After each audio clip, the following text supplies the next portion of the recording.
Saya belum menangkap pesannya pada saat itu, tapi kemudian saya dengarkan. Mungkin orang kalau tidak mendengar kisah ini, saya juga sempat kirim ke grup teman-teman dai, Allahu alam sempat terbaca atau tidak, karena 8 menit biasa membuat orang jenuh untuk mendengarkan. Tapi kalau didengarkan insya Allah akan dapat poinnya di situ. Nah di situ hakimnya sendiri berbicara, dia mengatakan salah satu yang paling unik yang saya pernah temui dalam pengadilan, dia menjadi hakim puluhan tahun gitu. Dia bilang datang seorang yang menurut saya sudah tua, waktu itu lebih tua daripada si hakim, umurnya 60 tahun. Sudah sangat tua, jenggotnya sudah putih, datang, ya, kemudian mendekat kepada hakim, masuk di pengadilan, lalu dia mengatakan, saya punya keluhan hakim. Kata hakim, apa keluhanmu? Dia bilang, keluhanku aku mengeluhkan saudaraku, kakakku. Kata hakim, awalnya saya berpikir, umur 60 tahun, mau mengeluhkan kakaknya, masalah apa ini? Gitu. Sudah sangat tua gitu. Orang bertengkar mungkin antara 20 tahun sama 30 tahun, 40 tahun. Mungkin masih kadang-kadang masih terjadi. Ini 60 tahun. Berarti kakaknya lebih tua. Kata hakim, berapa umur kakakmu? Dia bilang 65 tahun. Apa permasalahan kalian? Kata dia, ceritanya adalah saya menjadi tentara selama 30 tahun di daerah Tabuk. Tabuk cukup jauh. Di pinggiran Madinah, di pinggiran Saudi, perbatasan. 30 tahun. Dan saya memiliki seorang ibu yang tua.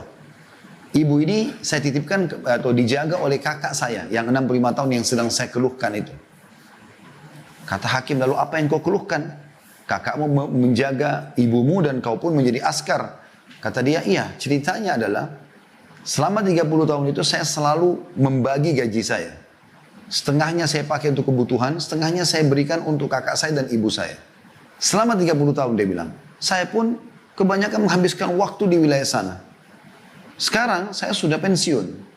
Lalu saya datang, ketemu dengan kakak saya dan ibu saya, dan saya bilang sama kakak saya, sudah 30 tahun kamu berbakti sama ibu kita. Dan saya sekarang minta mohon kepada kamu agar memberikan kesempatan kepada saya berbakti sama ibu sebagaimana kau sudah berbakti. Saya cuma minta ibu ini pindah ke rumah saya sekarang. Lalu hakim, tiba-tiba kakak saya menangis, lalu mengatakan, demi Allah kau tidak akan pernah bisa merebut ibu dari aku. Kata si adik, saya bukan merebutnya, saya hanya sekedar mau memindahkan dia ke rumah saya dan Anda bisa ketemu sama dia setiap saat. Kau bisa ketemu sama dia setiap saat.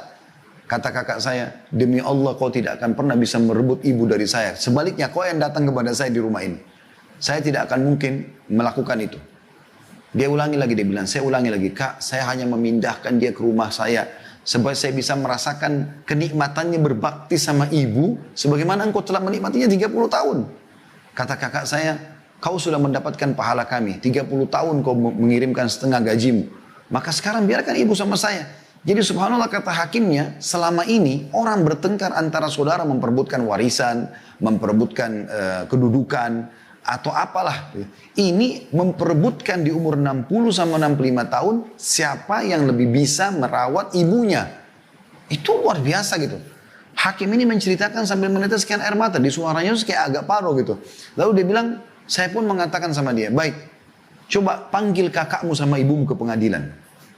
Kata dia, baiklah. Dipanggil lah, dia bilang. Terjadi kejadian yang luar biasa, dia bilang sampai satu pengadilan meneteskan air mata gara-gara kisah mereka. Dia bilang pada saat masuk, dia bilang, demi Allah, saya belum pernah melihat ada anak berbakti seperti kedua orang ini.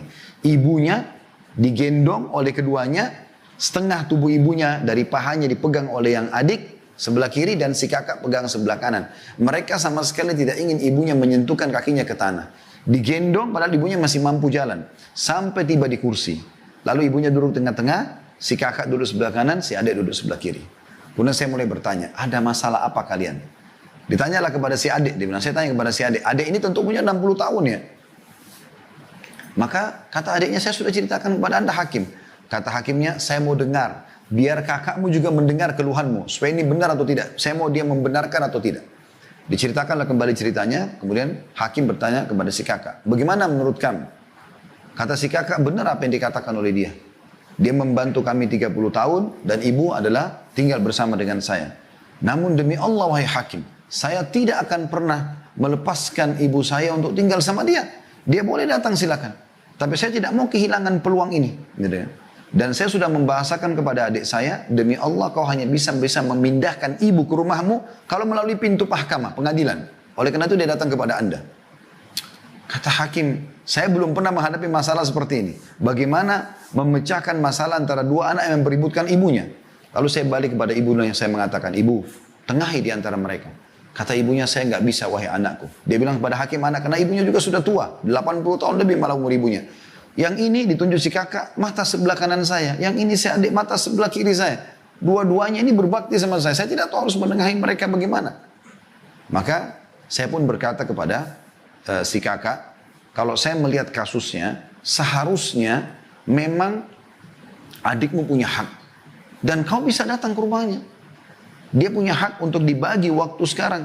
Karena si adik mengatakan, saya betul-betul hanya berharap sisa umur saya bisa berbakti kepada ibu saya. Maka setelah saya putuskan seperti itu, terjadi sebuah goncangan di pengadilan.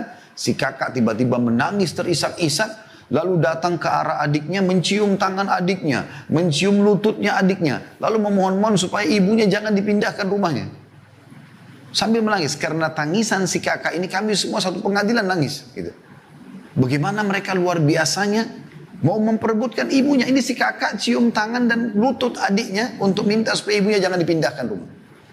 Kata adiknya, wahai kakak, saya hanya minta pindah, berikan saya kesempatan berbuat baik sebagaimana kau telah buat baik sama ibu. Kau bisa datang. Setelah dia tahu adiknya tidak mau lagi melepas kesempatan itu, maka dia pun berkata kepada hakim, wahai hakim, saya akan menerima ini, tapi dengan syarat satu. Dia pegang tangan adiknya, dia mengatakan, ambil janji kepada adik saya ini atas nama Allah, dia akan berbakti pada ibu saya sebagaimana saya berbakti dulu. Apa yang saya buat di rumah, bersihkan kotorannya, urus pakainya, semua ini dia tidak boleh ubah itu. Dia harus buat bahkan bisa lebih baik daripada itu. Maka si adik pun berjanji, akhirnya pengadilan ditutup. Dan kata hakimnya, pada saat mereka keluar dari pengadilan, dua-duanya menggendong ibunya, ya, membagi dua tubuh ibunya, setengah yang pegang satu, yang satu lagi pegang sampai mereka keluar. Dan ini sebuah kisah yang luar biasa. Di zaman kita sekarang di mana banyaknya kedurhakaan pada orang tua, justru ada orang-orang yang seperti ini masih dalam fitrahnya. Di umur tua pun mereka tidak mau sia-siakan masalah itu. Ini luar biasa teman-teman sekalian. Nah, ini harusnya menjadi sebuah ibrah bagi kita, bagi yang punya orang tua. Jangan karena orang tua kita seorang pejabat misalnya, atau orang yang punya kemampuan, lalu kita anggap, oh orang tua saya mampu, saya nggak usah bakti. Akhi dan ukhti. Berikan makanan, berikan kue kesukaannya, berikan sarung, pakaian, apa saja, sabunnya, samponya. Lakukan sesuatu yang kau mampu, mumpung mereka hidup. Pada saat mereka meninggal, peluangmu akan lebih kecil, walaupun bisa dengan mendoakan, menziarahi kuburnya, dengan bersedekah buat mereka. Tapi semasa hidup kau bisa mendapatkan ekstra dengan cara mencium tangannya, datang duduk memenuhi hajatnya, ngobrol-ngobrol saja, apa saja. Ringankan kesedihan mereka, gembirakan hati mereka. Karena orang tua itu teman-teman dengan kita datang saja sudah sangat gembira. Bagaimana banyak di zaman kita sekarang, dan saya sering ingatkan di beberapa pengajian, anak-anak sekarang sudah mulai pergi ke kota metropolitan, ke Jakarta, ke kota-kota besar. Kemudian orang tua mereka di kampung, mungkin mereka sudah berpendidikan tinggi, S1, S2, S3, mereka sudah bergelar profesor, kosakata yang digunakan, retorik yang digunakan juga sudah bahasa-bahasa akademik. Orang tuanya mungkin SD pun tidak. Maka terjadi ya gejolak yang syaitan lahirkan dalam dirinya, merasa diri lebih daripada orang tua. Sehingga dia malu bertemu dengan orang tuanya, malu kalau diperlihatkan orang tuanya kepada murid-muridnya, atau kepada siapapun karena dianggap nilai pendidikannya kurang. Atau kalau orang tuanya telepon walaupun hanya mau mendengar suaranya, buru-buru, sudah ibu ayah saya ada meeting. Tapi kalau teman bisnisnya atau siapapun yang telepon, maka mereka akan malah memperhatikan ekstra. Ini semua hal yang harus diperbaiki. Justru peluang kita teman-teman sekalian, surga kita ada di tangan keduanya. Minta doa kepada mereka.